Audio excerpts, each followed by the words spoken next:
Alhamdulillahirrabbilalamin. Wabihi nasta'in ala umuri dunya waddin. Wassalatu wassalamu ala asrafil anbiya'i wal mursalin sayyidina maulana Muhammadin wa ala alihi washabihi ajma'in.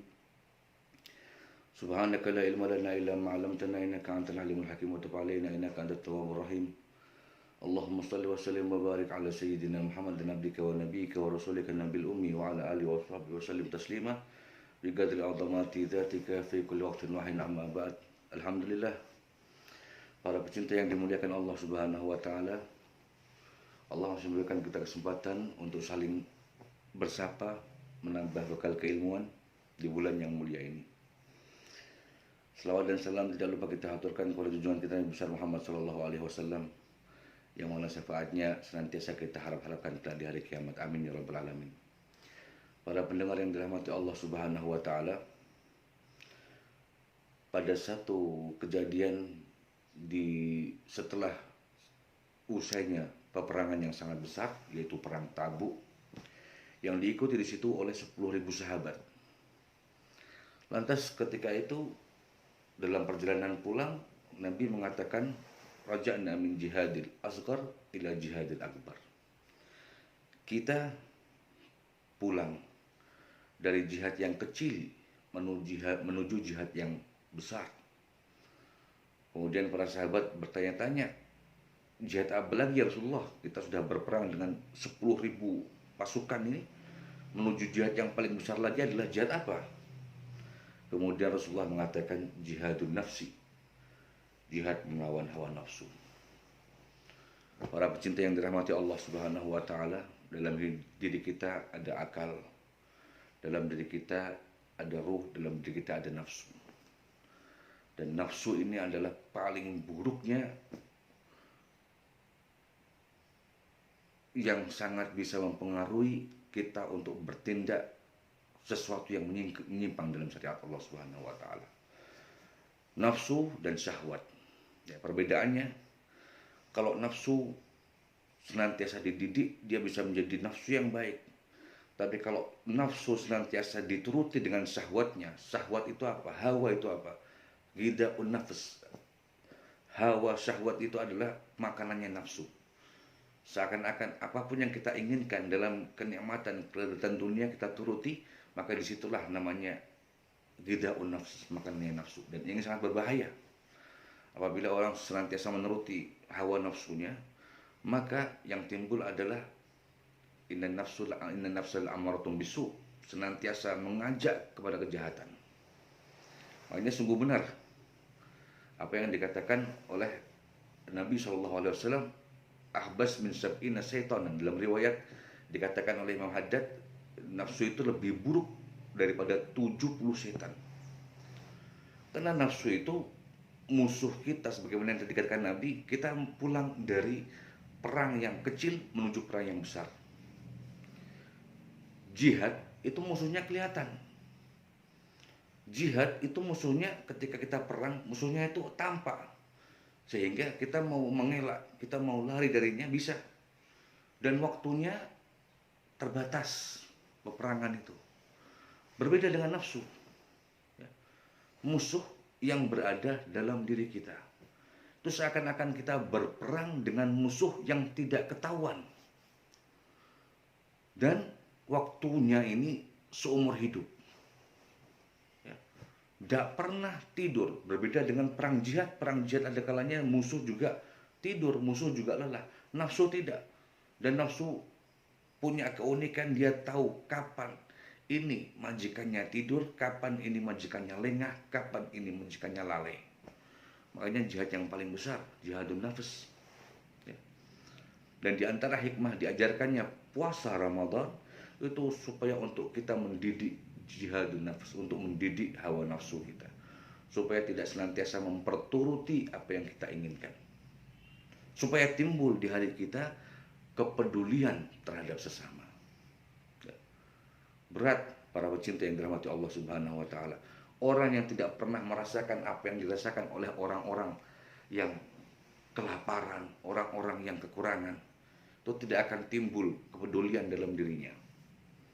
Tidak akan timbul sifat simpati kepada yang lain, empati terhadap yang lain. Makanya kan Sampai ada seorang ulama, Al-Imam Ma'ruf Al-Qurhi, itu ketika di musim dingin yang sangat amat itu, padahal dia juga punya mantel, punya selimut yang tebal, kemudian murid-muridnya di rumahnya di malam hari malah dia pakai pakaian yang tipis sampai menggigil. Murid-muridnya berkata, "Ya Imam, kenapa Anda melakukan seperti ini? Padahal engkau punya selimut besar."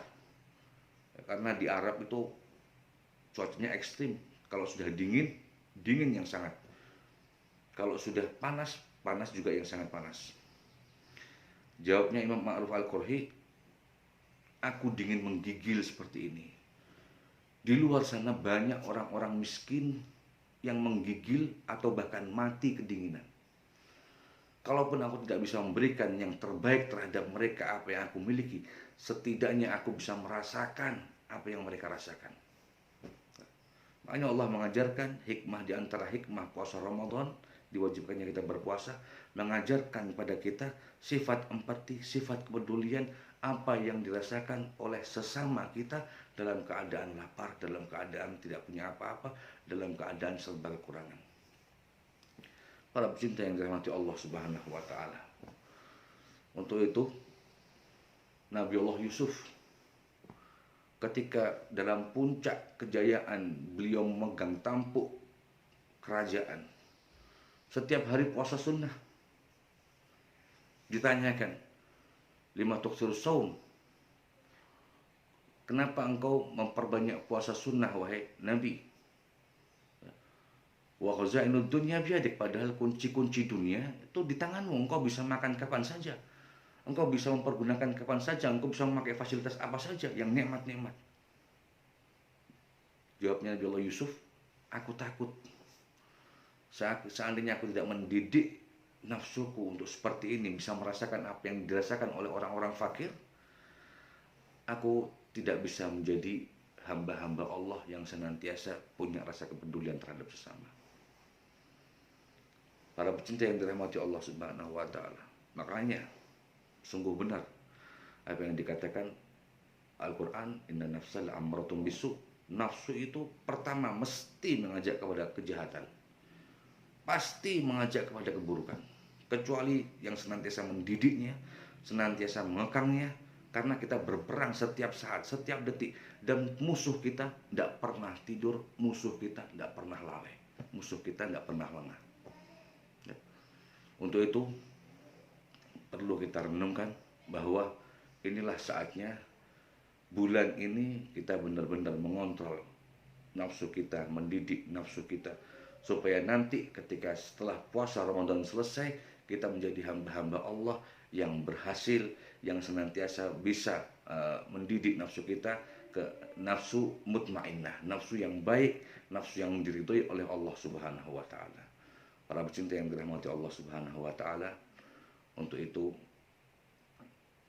di bulan yang penuh rahmat ini, bulan yang penuh berkah ini, bulan yang penuh ampunan ini, kita tumbuhkan sifat kepedulian, kita didik nafsu kita tumbuhkan sifat empati kita tumbuhkan sifat saling memberikan manfaat terhadap sesama, supaya nafsu kita bisa terdidik dengan baik. Ingat apa yang dikatakan oleh Al-Imam Wahab bin Munabbih.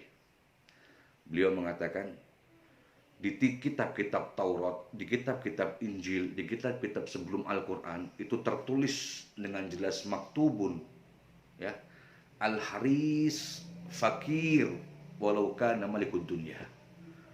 Tertulis di kitab-kitab sebelum Al-Quran itu jelas bahwa orang yang tamak, orang yang rakus itu adalah orang yang paling fakir walau kana malikud dunya, walaupun dia ini penguasa dunia. Ya, semoga Allah senantiasa memberikan kita taufiknya, memberikan kita anugerahnya, memberikan kita hidayahnya. Hakadha minni wal afu minkum. Assalamualaikum warahmatullahi wabarakatuh.